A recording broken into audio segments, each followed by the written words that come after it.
Hello students, today we will start with macroeconomics and I'll start with chapter 1 circular flow of income, first chapter of the unit national income accounting.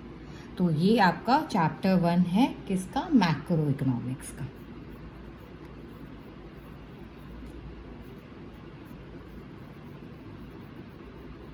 ठीक है, macroeconomics में chapter 1 हम पढ़ेंगे which is circular flow of income. So to understand the chapter better, ज़्यादा अच्छे से understanding होने के लिए हमें कुछ बेसिक कंसेप्ट क्लियर होना चाहिए. So the basic concept that we will start with is factors of production. जैसे इंग्लिश पढ़ते हैं तो ABCD आनी चाहिए इंग्लिश में, तभी हम वर्ड्स बना पाएंगे, वर्ड से सेंटेंस बना पाएंगे. इसी तरह से इकोनॉमिक्स पढ़ने के लिए हमें कुछ बेसिक्स पता होने चाहिए. तो वो बेसिक्स में first part is factors of production. What are different factors of production.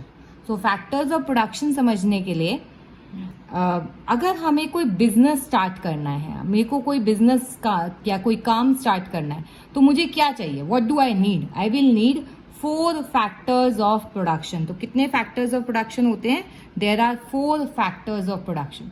मुझे काम स्टार्ट करने के लिए क्या चाहिए, I will need some land, एक पीस ऑफ लैंड चाहिए. ठीक है, जमीन चाहिए जहां पे मैं काम स्टार्ट करूंगी. I need labour. लेबर मतलब वो लोग जो मेरे लिए काम करेंगे, मेरे बिजनेस में मेरे लिए काम करेंगे. I will need some capital. Capital मतलब मनी, पैसा जो मुझे बिजनेस में इन्वेस्ट करना है, और मशीन्स. ठीक है, तो दैट इज कैपिटल चाहिए. और क्या चाहिए हमें बिजनेस में, we need that person who will bring all of these things together. जो ये लैंड, लेबर, कैपिटल सबको एक साथ लेके आएगा. That person is called entrepreneur.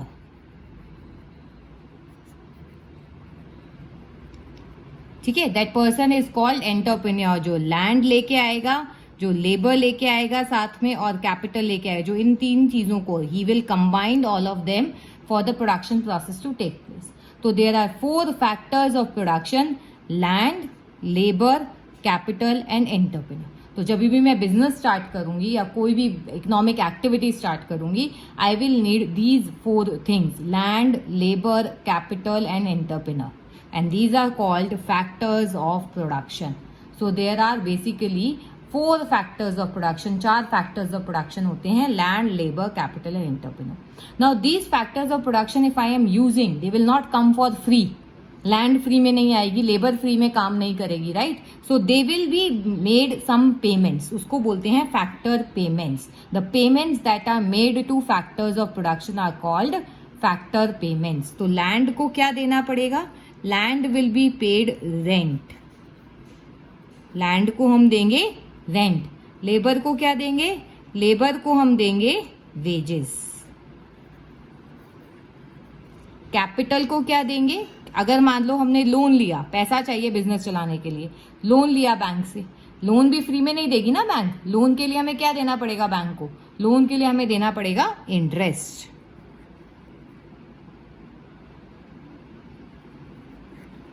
Loan के लिए हमें बैंक को देना पड़ेगा इंटरेस्ट. और इंटरप्रेन्योर जो अपने सर्विसेज दे रहा है, जो ये सब पूरा प्रोडक्शन प्रोसेस अंडरटेक कर रहा है, will get profit. So 4 factors of production will get 4 factor payments. तो फैक्टर्स ऑफ प्रोडक्शन हो गए land, labour, capital, entrepreneurship. Factor payments हो गए rent, wages, interest and profit. Moving on to the next concept which is sectors in the economy. What are the different sectors in the economy? Economy में कितने sectors होते हैं? What are the different sectors in the economy? तो most of the students जब पूछा जाता है what are the sectors in the economy, तो स्टूडेंट्स आंसर करते हैं agriculture sector,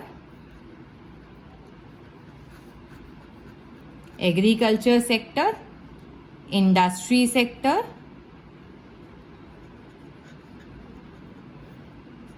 industry sector, service sector. ठीक है, तो बहुत बच्चे बोलते हैं agriculture sector, industry sector which is also called secondary sector, and service sector. But macroeconomics में it is not agriculture, industry and service. Agriculture, industry और service sector नहीं होता है। कौन सा सेक्टर होता है? The first sector is household sector. House hold sector में कौन आते हैं?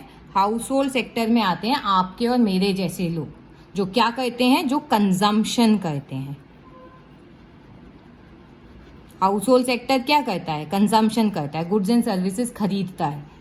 सेकेंड सेक्टर आता है प्रोड्यूसर सेक्टर।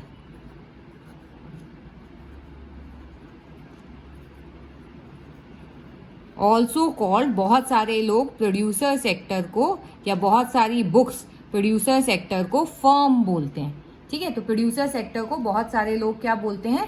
फर्म बोलते हैं। तो producer sector which is also called firm. Producer sector क्या करता है? प्रोडक्शन करता है।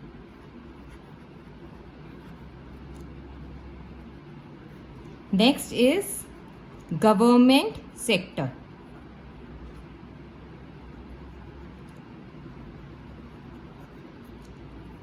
गवर्नमेंट सेक्टर क्या करता है? Government sector maintains law and order, economy को आगे बढ़ाता है। And the last sector is rest of the world. Rest of the world का मतलब हमारी कंट्री के अलावा बाहर, means it is foreign sector.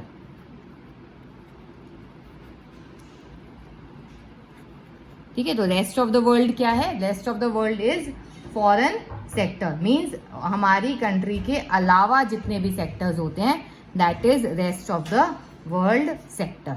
तो rest of the world basically क्या करता है? Exports and imports. तो rest of the world is involve in exports and imports. तो there are basically 4 sectors in the economy. 4 sectors होते हैं economy में: household sector, producer sector, government sector and rest of the world which is called foreign sector. ठीक है, but the good news here is that we will study everything in relation to only 2 sectors. जितनी भी चीजें हम पढ़ेंगे वो सिर्फ 2 sectors के लिए ही पढ़ेंगे। This is a big assumption for class 12th। Class 12th में जब भी हम कोई चीज पढ़ते हैं तो पहले बेसिक से पढ़ते हैं। ठीक है, तो स्टार्टिंग से पढ़ते हैं। तो इसीलिए क्योंकि हम मैक्रो इकोनॉमिक्स फर्स्ट टाइम पढ़ रहे हैं, इससे पहले तो हमने क्लास 11th में माइक्रो इकोनॉमिक्स पढ़ा था और स्टैटिस्टिक्स पढ़ा था। क्लास 12th में हम फर्स्ट टाइम मैक्रो इकोनॉमिक्स पढ़ रहे हैं, इसीलिए एकदम बेसिक से स्टार्ट करते हुए पहले हम ओनली 2 सेक्टर मॉडल पढ़ेंगे थ्रू आउट क्लास 12th। तो हम सिर्फ 2 सेक्टर मान के चलेंगे कि हमारी इकोनॉमी में सिर्फ हाउस होल्ड सेक्टर है और प्रोड्यूसर सेक्टर है। There is no government sector, there is no rest of the world sector. फिर जैसे जैसे आप कॉलेज में आएंगे और आप मैक्रो इकोनॉमिक्स पढ़ेंगे तो उसमें फिर आप 3 सेक्टर मॉडल, 4 सेक्टर मॉडल पढ़ेंगे, आप एडअप करते रहेंगे। तो 2 सेक्टर मॉडल में हाउस होल्ड सेक्टर है और प्रोड्यूसर सेक्टर है। तो quick revision: factors of production, land, labour, capital and entrepreneur, factor payments, rent, wages, interest and profit. Sectors in the economy 4 sectors हैं: household, producer, government and rest of the world. लेकिन हम ऐसा assume करते हैं, ऐसा मानते हैं कि ना तो गवर्नमेंट सेक्टर है ना रेस्ट ऑफ द वर्ल्ड है। There are only 2 sectors in the economy which is household sector and producer sector. Moving on to the next concept which is circular flow of income.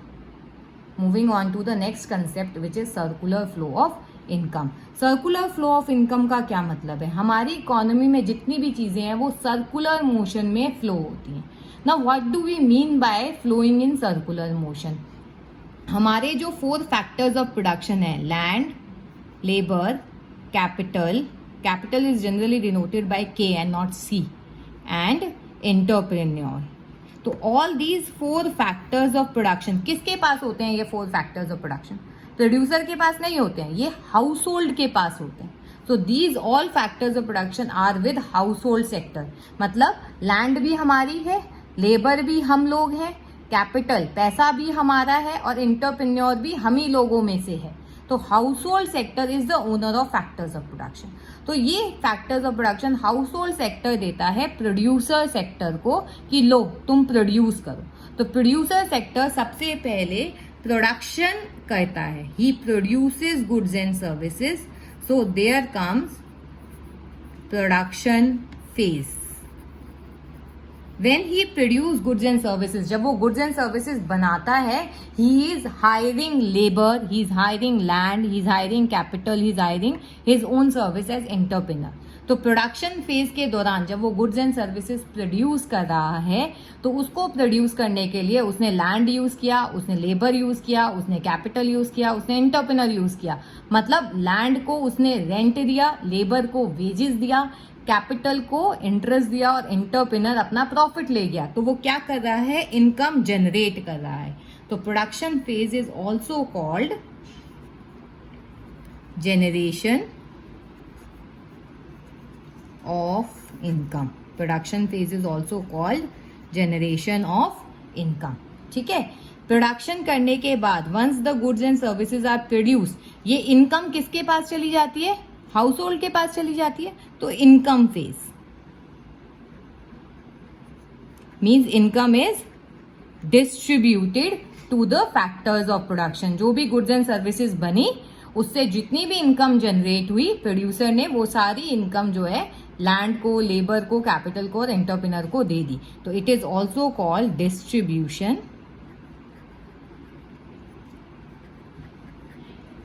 distribution of income. It is also called distribution of income. Now once this income is distributed, ये income आप में और मेरे जैसे लोगों को जब मिल जाती है तो हम क्या करते हैं इस इनकम से, what will we do with this income?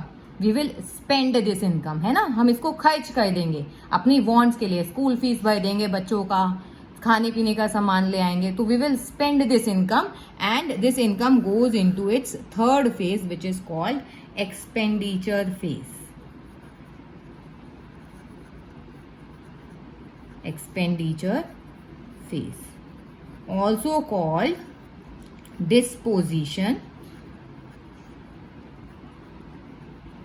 of income, also called disposition of income.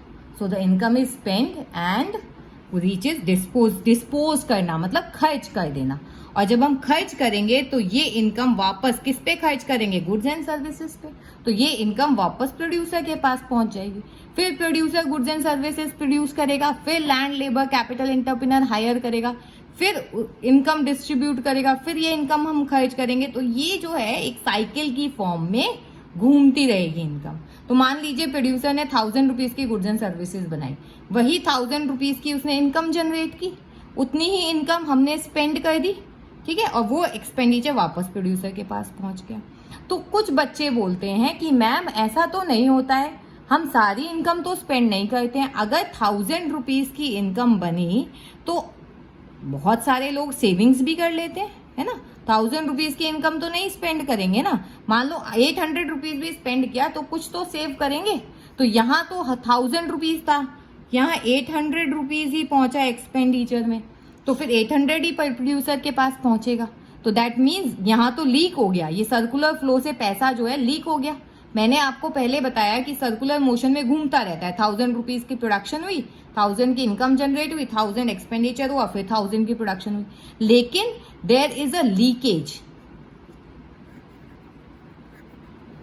Leakage in the process. और लीकेज कैसे होती है, सेविंग्स के थ्रू होती है। लीकेज कैसे होती है, सेविंग्स के थ्रू होती है। और देयर में ऑल्सो बी एन इंजेक्शन, कुछ एक्स्ट्रा मनी आ जाता है, इंजेक्शन इन द प्रोसेस। किसके थ्रू, इन्वेस्टमेंट के थ्रू। अगर हम अपनी पास्ट सेविंग्स को यूज कर लेते हैं बिजनेस में लगाने के लिए तो इन्वेस्टमेंट के थ्रू कुछ एक्स्ट्रा बिजनेस में चला जाता है। But again it is an assumption, हम ऐसा मान के चलते हैं कि there are no savings and no additional investments. ठीक है, तो क्योंकि हम, आप बोलोगे मैम सब कुछ अजम्पशन पे ही चल रहा है, तो हाँ, सब कुछ, बहुत कुछ अजम्पशन पे ही चलता है मैक्रो इकोनॉमिक्स में जब हम इनिशियल फेजेस में पढ़ते हैं। तो धीरे धीरे जब आगे बढ़ते जाओगे, आप बड़ी क्लासेस में पढ़ोगे तो धीरे धीरे अजम्पशंस जो है वो खत्म हो जाएंगी। तो प्रोडक्शन फेज से जितना पैसा इनकम जनरेट हुआ सारा का सारा पैसा खर्च हो गया, मतलब कोई लीकेज नहीं है। 1 मार्क क्वेश्चन में कभी कभी पूछ लेते हैं कि लीकेजेस में क्या आता है, दैट इज सेविंग। कोई लीकेज नहीं है और कोई इंजेक्शंस नहीं है, सारा पैसा स्पेंड हुआ, मीन्स ये 800 नहीं, ₹1000 पूरा स्पेंड हुआ। एंड फिर उसके बाद ये पूरा उतना ही प्रोड्यूसर के पास पहुंचा, फिर प्रोड्यूसर ने 1000 की गुड्स बनाई, फिर इनकम डिस्ट्रीब्यूट हुई 1000 में, फिर इनकम स्पेंड हुई, and the cycle process goes on. This is called a cycle of circular flow of income. 3 phases याद रखना है, 3 फेजेस। जब 3 फेजेस पे क्वेश्चन आएगा तो हमें यही 3 फेजेस समझानी है, and remember the word cycle. So what is circular flow of income in 3 phases? It refers to a cycle of production phase, means generation of income phase, distribution of income, and expenditure phase, disposition of income. एक बार फिर से repeat करेंगे, circular flow of income 3 phases क्या है? It refers to cycle of production phase, that is generation of income phase, that is distribution of income, and expenditure phase, that is disposition of income. तो 4 factors of production है, 4 factor payments है, 4 sectors in the economy है, जिसमें से हम मानते हैं कि सिर्फ 2 sectors हैं, हाउसहोल्ड और प्रोड्यूसर सेक्टर है, and there is circular flow of income which is among the 3 phases of the circular flow of income. So this is circular flow of income. Moving on to the next topic, that is assumptions of circular flow. तो ये तो हम quick पकड़ लेंगे। क्या assumptions थी, हमने अभी पढ़ा है। क्या assumptions थी? that there are only 2 sectors in the economy. There are only 2 sectors in the economy. Which sector? That is household sector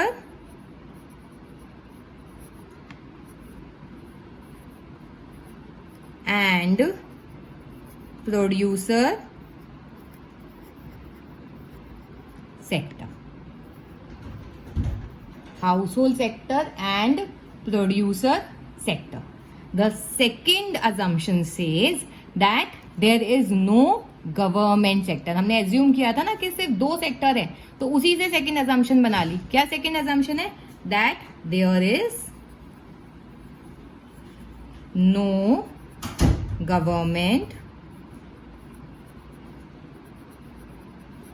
sector. ठीक है। थर्ड अजम्पशन जल्दी से बता देंगे, that there is no rest of the world,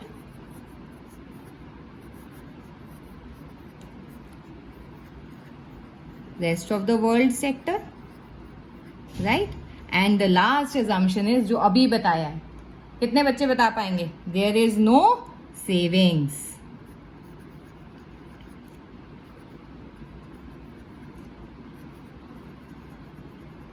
There is no savings or additional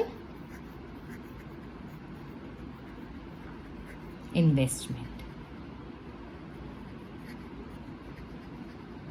There is no savings or additional investment. ये हमारी assumption थी। There are 4 assumptions जो हम circular flow में मान के चलते हैं। 2 sectors हैं, there are only 2 sectors, household and producer. There is no government sector, there is no rest of the world sector, and there is no savings or additional investment. जितना पैसा है वही सर्कुलेट होता रहेगा, 1000 रुपए जो है उसमें से कुछ भी सेव नहीं होगा। Moving on to the next topic which is type of circular flow. अब 2 तरीके के सर्कुलर फ्लो होते हैं। There are 2 types of circular flow. Now what are these 2 types of circular flow? सबसे पहले मैंने आपको बताया था कि there are 2 sectors in the economy जो हम मान के चलते हैं। तो first is household and second is producer. तो 2 बॉक्सेस बना लेंगे। First is household sector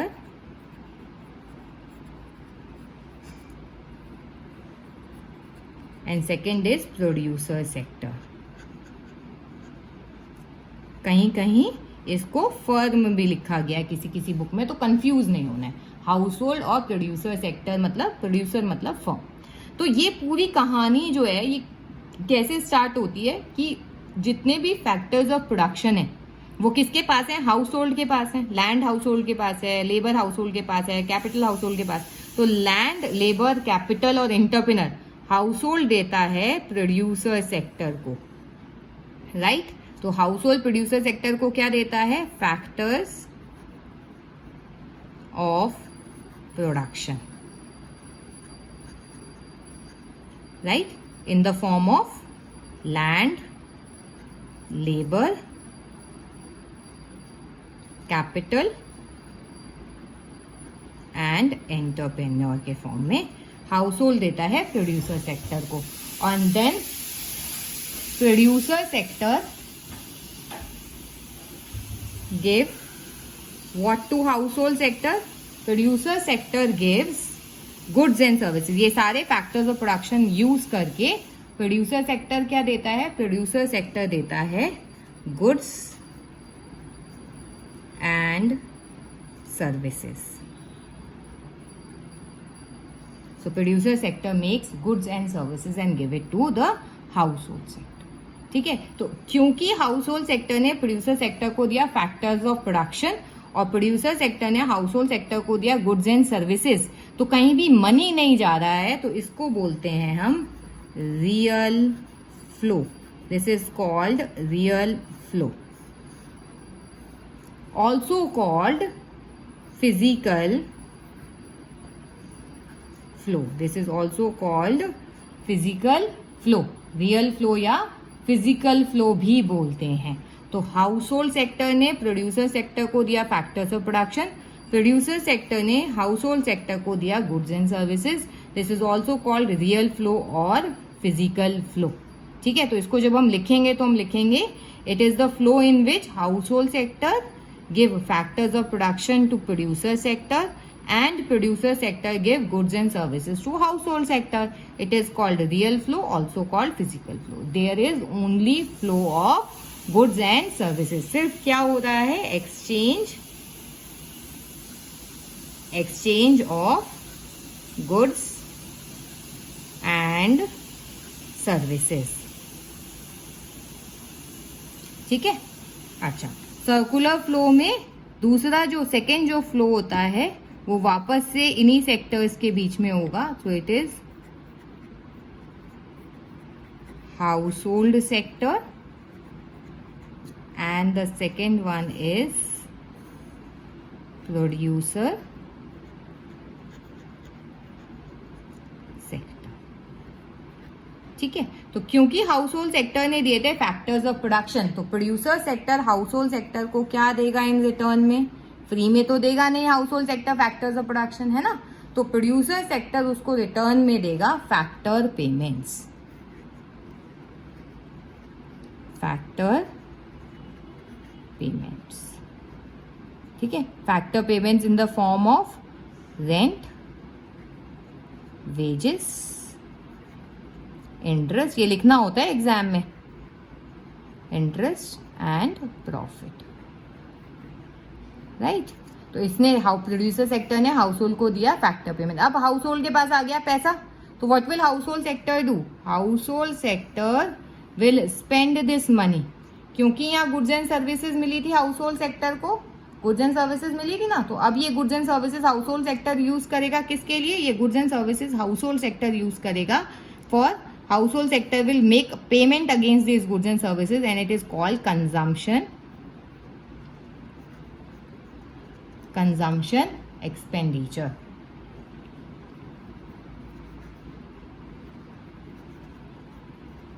consumption expenditure. तो यहां पे क्या हो रहा है? पैसा फ्लो हो रहा है, मनी फ्लो हो रहा है। यहाँ पे गुड्स एंड सर्विसेज फ्लो हो रहे थे, तो जब पैसा फ्लो हो रहा है it is called money flow, it is called money flow, और it is also called nominal flow. It is also called nominal flow. यहां पे क्या हो रहा है? Exchange of money. यहां पे क्या हो रहा है? Exchange of money. तो कैसे समझाएंगे? Money in money flow, household producer sector give factors of payment to household sector and household sector give consumption expenditure to producer sector. It is money flow also called nominal flow. ठीक है, there is exchange of money in the economy. ठीक है, so this is circular flow. Two types of circular flow, real flow and money flow. There are two types of circular flow. एक होता है real flow और एक होता है money flow.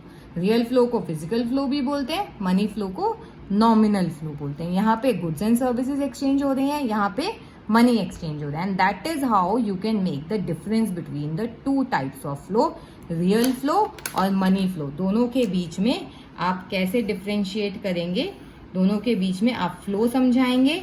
You will make the diagram, you will say what it is also known as, you will say that there is exchange of goods and services and there is exchange of money. तो इस तरीके से you will explain the circular flow of income. Moving on to the next concept, that is circular flow in simple economy, that is two sector model. तो circular flow two sector model. तो exam में ध्यान रखना है कि ma'am इतनी देर से circular flow आ रहा है, अभी थोड़ी देर पहले हमने किया था सर्कुलर फ्लो 3 फेजेस और अब करेंगे circular flow in two sector model. तो जब एग्जाम में क्वेश्चन आएगा और क्वेश्चन स्पेसिफिकली बोलता है 3 फेजेस, तो आपको वो 3 फेजेस समझानी है जो हमने किया था, production phase, income phase and expenditure phase. और जब क्वेश्चन आता है circular flow in two sector, तो आपको ये वाला पार्ट समझाना है जो हम अब करेंगे, राइट. तो for circular flow in two sector what do we do is, हम रियल और मनी फ्लो को एक साथ कंबाइन कर लेते हैं. तो एक बार पहले क्विकली रिवाइज कर लेते हैं रियल फ्लो और मनी फ्लो को. तो हमने रियल फ्लो और मनी फ्लो को पूरा पढ़ा था. तो हमने क्या किया था, 2 बॉक्सेस बनाए थे. फर्स्ट बॉक्स में हमने समझाया था हाउस होल्ड सेक्टर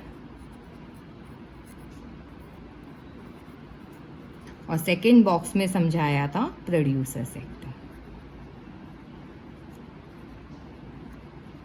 ठीक है, तो हाउस होल्ड सेक्टर ने प्रोड्यूसर सेक्टर को पूरी कहानी के स्टार्टिंग में दिया क्या, factors of production. Factors of production किसके फॉर्म में, land, labour, capital and entrepreneur. और प्रोड्यूसर सेक्टर ने हाउस होल्ड सेक्टर को दिया क्या, गुड्स एंड सर्विसेज. तो ये कौन सा फ्लो बन गया, रियल फ्लो, राइट. ये हमने पहले रियल फ्लो बना दिया.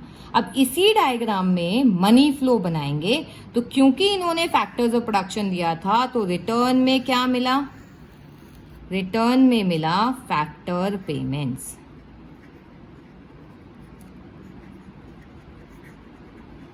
Factor payments in the form of rent, wages, interest and profit. Exam में एब्रीवेशंस बिल्कुल भी यूज नहीं करना है, 12th क्लास तक नॉट अलाउड. ठीक है, तो क्योंकि क्विक समझाना है इसलिए मैं यूज कर रही हूँ. फैक्टर्स ऑफ प्रोडक्शन दिया हाउस होल्ड ने प्रोड्यूसर को, प्रोड्यूसर ने बना के दे दिया गुड्स एंड सर्विसेज. अब ये गुड्स एंड सर्विसेज फ्री में तो मिलेंगी नहीं, तो जो पैसा उन्हें मिला हाउस होल्ड सेक्टर को फैक्टर पेमेंट से, वो हाउस होल्ड सेक्टर स्पेंड करेगा in the form of consumption expenditure. ठीक है, तो हमारे दो सर्कल्स बन गए. एक इनर लूप बन गया मतलब इनर सर्कल, और एक आउटर लूप बन गया मतलब आउटर सर्कल. तो in the diagram what do we see, हमारे पास 2 सर्कल्स बन गए. एक बन गया इनर लूप और एक बन गया आउटर लूप. Outer loop. तो जो इनर लूप है, बेसिकली इनर लूप क्या दिखा रहा है, इनर लूप दिखा रहा है what kind of flow, inner loop क्या दिखा रहा है, रियल फ्लो. ठीक है, और फिर हम रियल फ्लो समझा देंगे कि इनर लूप दिखा रहा है रियल फ्लो, और रियल फ्लो में क्या हो रहा है, हाउस होल्ड सेक्टर दे रहा है प्रोड्यूसर सेक्टर को फैक्टर्स ऑफ प्रोडक्शन, और प्रोड्यूसर सेक्टर दे रहा है goods and services. Outer loop क्या दिखा रहा है, आउटर लूप दिखा रहा है मनी फ्लो. आउटर लूप दिखा रहा है मनी फ्लो. मनी फ्लो को समझा देंगे कि household producer sector gives factor payments to household sector and household sector give consumption expense. Real flow को क्या बोलते हैं, फिजिकल फ्लो, क्योंकि यहाँ पे सिर्फ गुड्स एंड सर्विसेज फ्लो हो रही हैं. और मनी फ्लो को बोलते हैं नॉमिनल फ्लो, क्योंकि यहां पर क्या हो रहा है, यहां पर मनी फ्लो, तो it is called nominal flow. So this is called circular flow of income in two sector model. So this is called circular flow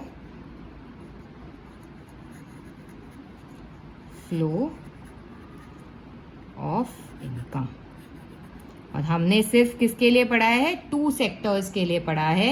आगे का जो 3 सेक्टर मॉडल है और 4 सेक्टर मॉडल है, that you will study when you will further pursue economics and graduation में हम पढ़ेंगे. ठीक है, तो circular flow of income in simple economy, that is 2 sector model. So that was circular flow of income. Moving towards the last topic of the chapter, which is stock and flow concept. ठीक है, तो क्या होता है stock और क्या होता है flow. So what is stock and what is flow concept. तो stock concept क्या है और flow concept क्या है. Stock concept refers to the concept जो हम at a particular point of time measure करते हैं. अब पॉइंट ऑफ टाइम का क्या मतलब है, समथिंग दैट जिसके साथ कोई टाइम डायमेंशन नहीं है. जैसे कि आप पढ़ते हो, आपने सुना है इनकम, है ना, आप बोलते हो बहुत बार इनकम. तो इनकम कैसे बोलते हो, income per month, right. Income कैसे बोलते हो, इनकम पर मंथ या per year, right. Profit, profit, profit कैसे बोलते हो, पर ईयर, कि पर ईयर कितना प्रॉफिट हुआ, राइट.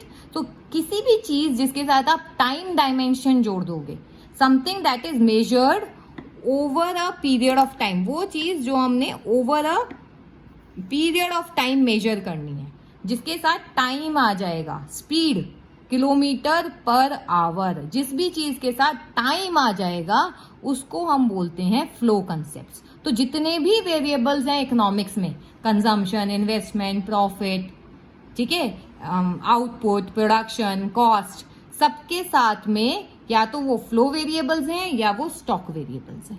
तो जो भी चीजें, जिस भी चीज के साथ अगर टाइम आ गया तो that is flow variable. And something that is measured at a particular point of time, जिसके साथ टाइम नहीं आया, जो सिर्फ इस वक्त कितना है, अभी कितना है. मैं आप सबको बोलती हूँ, जो जो पढ़ रहा है उस सबको बोलती हूँ कि जरा अपने पर्स में देख के बताओ, सबके पास वॉलेट होगा, है ना, अपने अपने वॉलेट में चेक करो कितने पैसे हैं. तो कोई बोलेगा 300 रुपए हैं, कोई बोलेगा 400 रुपए हैं, someone will say 1000 rupees, right. But did you से 1000 rupees per hour, did you से 1000 रुपीज पर मिनट, नहीं, आपने टाइम डायमेंशन नहीं जोड़ा. तो money in your wallet is an example of stock concept. And money that you earn, profit या income, is flow concept, क्योंकि उसके साथ टाइम डायमेंशन आ गया. कंजम्पशन, कंजम्पशन क्या होगा, कंजम्पशन आप मेजर करोगे पर मंथ, कितना पूरे महीने में कंज्यूम किया, सो दैट इज, या पूरे दिन में कितना कंज्यूम किया, so that is flow concept. So anything जिसके साथ टाइम डायमेंशन जुड़ जाता है, that is a flow concept. Anything जिसके साथ टाइम नहीं जुड़ता है, अकाउंट्स, कॉमर्स वाले बच्चों के लिए एक और ट्रिक है समझने के लिए. अगर आप वो चीज बैलेंस शीट में लिखते हो, बैलेंस शीट लिखते वक्त क्या लिखते हो वहां पे, एज ऑन, इस वक्त कितनी है, eight a point of time. तो इस वक्त कितनी है, तो इस वक्त जितनी भी आपकी चीजें हैं वो बैलेंस शीट में जाती हैं. तो जो भी चीजें बैलेंस शीट में जाती हैं वो सब स्टॉक कंसेप्ट है. जो भी चीजें आपकी बैलेंस शीट में नहीं जाती हैं but profit and loss trading account में जाती हैं, सैलरी, एक्सपेंसेस, वेजेस, वो सब क्या हो जाते हैं, फ्लो कंसेप्ट. ठीक है, अगर मैं बोलती हूँ पॉपुलेशन, तो पॉपुलेशन इस वक्त कितनी है, तो stock concept. Growth of population, population per year 10,000 grow कर रही है, तो वो फ्लो कंसेप्ट. ठीक है, तो anything that has time dimension, जिसके साथ भी टाइम डायमेंशन है वो फ्लो कंसेप्ट है. जिसके साथ टाइम डायमेंशन नहीं है, not have time dimension, is a stock concept. तो stock variable refer to that variable which is measured at a particular point of time, and flow variable refer to that variable which is measured over a period of time. ठीक है, तो stock variable generally static हैं. Static का मतलब होता है stable. इस वक्त कितने हैं, इस वक्त तो नहीं चेंज हो रहे हैं ना, they may change in future. And dynamic is something that is changing, ever changing, तो डायनेमिक कंसेप्ट है. तो this is a static concept, this is a dynamic concept. Examples of stock concept are, say, capital invested in the business, money in your wallet, money in wallet. ठीक है. और क्या concept होगा? Capital stock concept will be wealth, money in bank account. यही देखते हो ना कि इस वक्त कितना पैसा है, बैंक अकाउंट. जबकि फ्लो कंसेप्ट में आएगा योर सेविंग. और क्या आएगा? कंजम्पशन. और क्या आएगा? Income, GDP of the country etcetera.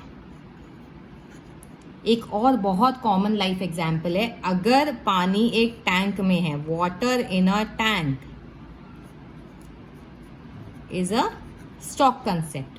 Water in a river, बहता हुआ रिवर में पानी, इज अ फ्लो कंसेप्ट. तो एग्जाम में एक ऐसा क्वेश्चन आता है, mostly in exam the question that comes is that they will ask you classify the following as stock and flow. तो मान लीजिए आपको दे दिया प्रॉफिट, तो अब आपको सबको पता है कि प्रॉफिट तो पर ईयर होता है, तो वो फ्लो कंसेप्ट हो जाएगा. तो आप क्या लिखेंगे एग्जाम में? आप एग्जाम में लिख के आएंगे profit, it is a flow concept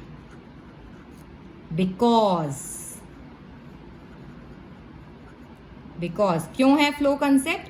because it is measured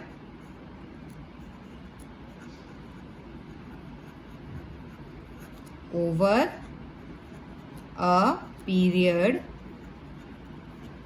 of time, क्योंकि वो एक पीरियड ऑफ टाइम में के लिए मेजर किया गया. सिमिलरली अगर क्वेश्चन आ गया वेल्थ, तो वेल्थ क्या है? Stock concept, because it is measured at a particular point of time. बेटा रीजन नहीं लिखेंगे तो मार्क्स नहीं मिलेंगे. तो reason is equally important. Reason बहुत बहुत बहुत इंपॉर्टेंट है. ये बताने के बाद कि स्टॉक है या फ्लो कंसेप्ट है, आपको रीजन लिखना ही पड़ेगा कि रीजन क्या है. Because it is measured over a period of time, because it is measured at a point of time. Do subscribe my channel and click the like button to look for more videos. ठीक है. तो आगे हम videos post करते रहेंगे. आपकी queries आप comment section में लिख सकते हैं and I will take up your queries in my other video. ठीक है. आई होप आपको सबको समझ में आया होगा. Thank you everyone.